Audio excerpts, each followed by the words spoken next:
¿Qué tema, no? ¿Por qué las oraciones no son respondidas? Para obtener respuestas en Dios, debemos cumplir ciertos requisitos que Él exige en su palabra. Si no obedecemos su palabra o llevamos doble vida, hacemos a Dios mentiroso, con expresiones como esta: yo soy un santo, pero Dios no me responde. Dios no es hombre para que mienta, ni hijo de hombre para que se arrepienta, dice Números 23, 19. Existen varias razones por las que Dios no responde o demora su respuesta. Escucha bien. ¿Por qué no es el tiempo de Dios? Abraham tuvo que esperar 40 años para recibir la promesa que Dios le había dado. Eso lo vas a ver en Génesis 18:14. Si estamos en obediencia, no si somos perfectos, porque el único perfecto es Dios. La perfección la lograremos todos el día de la redención de Cristo, o sea, cuando Él venga. Mientras estamos aquí, el único que nos justifica y nos ayuda a apartarnos del pecado es el Señor a través de su Espíritu Santo, el que nos da convicción de pecado, de arrepentimiento, el que nos lleva hacia el camino de Dios. Me refiero a que nos hemos apartado de toda inmoralidad sexual, robo, codicia, y llevamos una vida sana y piadosa delante de Dios. Si no ha llegado la respuesta, quiere decir que no es el tiempo del Señor. Porque hay pecado oculto sin confesar. Esto también, escucha bien. Pedir al Señor que nos dé convicción de confesar, buscar a Dios en oración y ayuno. Proverbios 28:3 y Santiago 5, versículos 16 y 17. El que disimula su pecado no le irá bien, pero el que lo confiesa y lo deja será perdonado. Es decir, confesar y dejar. La condición para ser bendecidos, sanados en todas las áreas, mental y físicamente, y que vengan respuestas a la oración, es que seamos sinceros y confesemos nuestros pecados ocultos y nos apartemos, no solo por hechicería, por inmoralidad sexual, ya sabemos, pornografía, adulterio, fornicación, el sexo por internet, autoestimulación sexual, prostitución, soberbia, mentira, robo, engaño, falsedad, fraude. Estos son pecados que ocultamos para mostrarnos ante el mundo con una fachada de gente buena y correcta. Es difícil, no es fácil confesar todo eso, ¿verdad? Confesemos nuestros pecados ocultos, pongámosle un nombre a ese pecado. Solo entonces la oración eficaz del justo tendrá efecto y veremos resultados. Porque la persona está bajo juicio. Es decir, estás sufriendo las consecuencias de tus errores del pasado y estás cosechando, recogiendo lo que sembraste. Dios perdona, pero las consecuencias quedan. Acordate, mira, David, hombre conforme al corazón del Señor, pecó y sufrió las consecuencias. Perdió el hijo que fue concebido en adulterio. Su hija fue abusada, violada por su hermano, o sea, hubo incesto. Su otro hijo mató a ese hermano. Homicidio hubo también, ¿ves? Luego se rebeló contra su padre y conspiró para robarle el trono. Lógicamente también murió.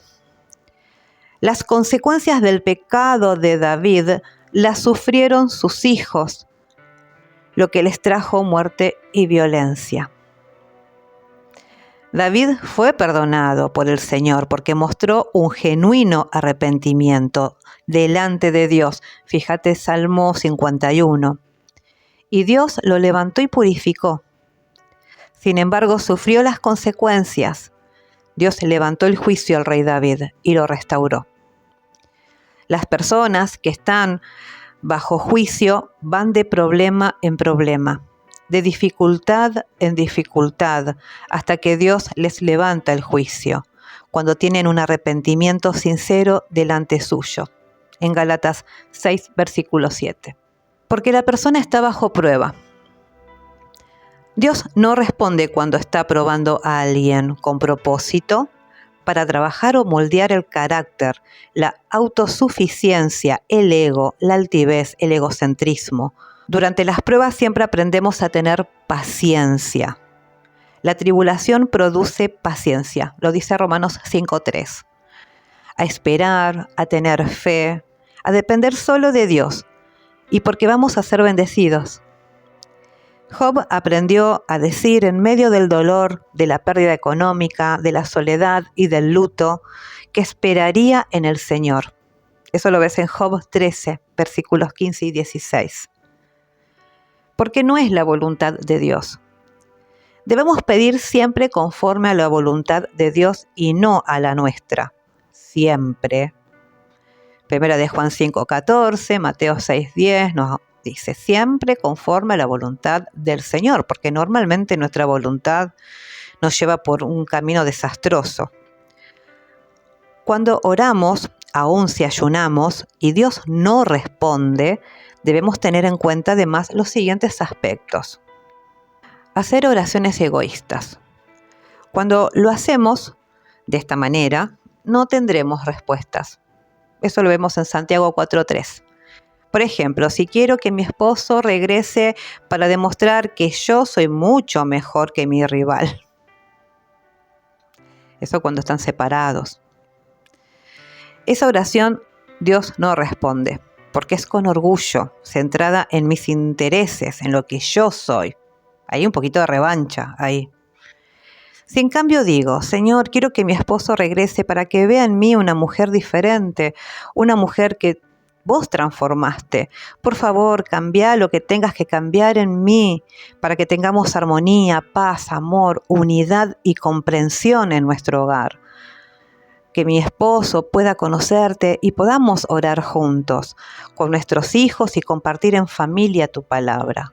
Mirá cómo cambia esa oración, ¿no? Esta es una oración más humilde, al reconocer mis fallas y la necesidad que tengo de cambiar. Además, con un propósito más altruista, pues incluye a mi familia. Hacer oraciones en pecado. Algunos pecados que menciona la palabra de Dios, por los cuales el Señor no escucha. Por toda injusticia.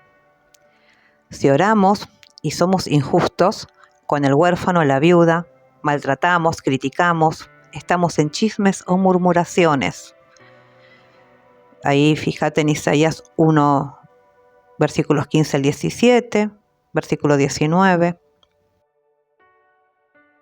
Por desobedecer la ley de Dios o los mandamientos del Señor, impide las respuestas a nuestras oraciones. En Proverbios 28:9. Por falta de perdón, impide las respuestas a nuestras oraciones y es una de las principales puertas abiertas que el enemigo usa para mantener al pueblo de Dios en derrota. Si no perdonamos a quienes nos han hecho daño, Dios no escucha. Marcos 11, versículos 25 y 26. Jesús nos dejó un modelo en el Padre Nuestro. Léelo. Mateo 6, versículo 12. Por no ayudar a los pobres o necesitados. Cuando los soliciten o requieran, cierra los cielos e impide la respuesta. Proverbios 21:13. Sin restitución no hay respuesta a la oración. No debemos olvidar este punto importante, el cual está contenido en la palabra de Dios, en Isaías 1, versículo 17. Restituid al agraviado. En Éxodo 22, versículo 1 al 5 y 6, número 5, versículos del 6 al 8, el verdadero arrepentimiento dará fruto. Si hemos defraudado, ofendido a alguno, debemos estar dispuestos a pedir perdón y a hacer restitución. Así lo hizo Zaqueo al conocer a Jesús en Lucas 19:8. devolvió todo. Esta restitución no solo es aplicable al dinero, sino también al área espiritual. A quienes hayamos defraudado, maltratado, debemos restituirlos con intereses por cuadruplicado en amor, palabras, caricias, buen trato. Por falta de fe. La palabra de Dios dice que sin fe es imposible agradar a Dios. Hebreos 11:6. Cuando evaluamos nuestra situación desde el punto de vista humano, nos decimos, este es un caso perdido, no hay nada que hacer. Estas palabras nos roban la fe. Cambiemos el lenguaje por la palabra de Dios que dice que para Dios todo es posible. Nuestro Señor es Dios de imposibles. Cerciórate que lo que estás pidiendo es la voluntad de Dios. Si no es así, no recibirás respuesta. Respecto al que duda, la palabra de Dios dice que pida con fe, porque la duda lo llevará de un lado a otro. En Santiago 1, versículos 6 y 7. El Señor te revele en cuál de estos puntos expuestos estás fallando y puedas proceder y obedecer conforme te lo ordena Dios para obtener resultados y respuestas a tus oraciones. Porque Dios no es hombre que mienta, ni hijo de hombre para que se arrepienta, porque Él lo dijo, y si Él lo dijo, Él lo hará. Y como siempre, confieso, los que esperamos en el Señor nunca jamás seremos defraudados o avergonzados, a pesar de las pruebas y las dificultades, porque Él lo dijo y Él lo hará. Dios te bendiga. Nos vemos en el próximo video. Hasta luego.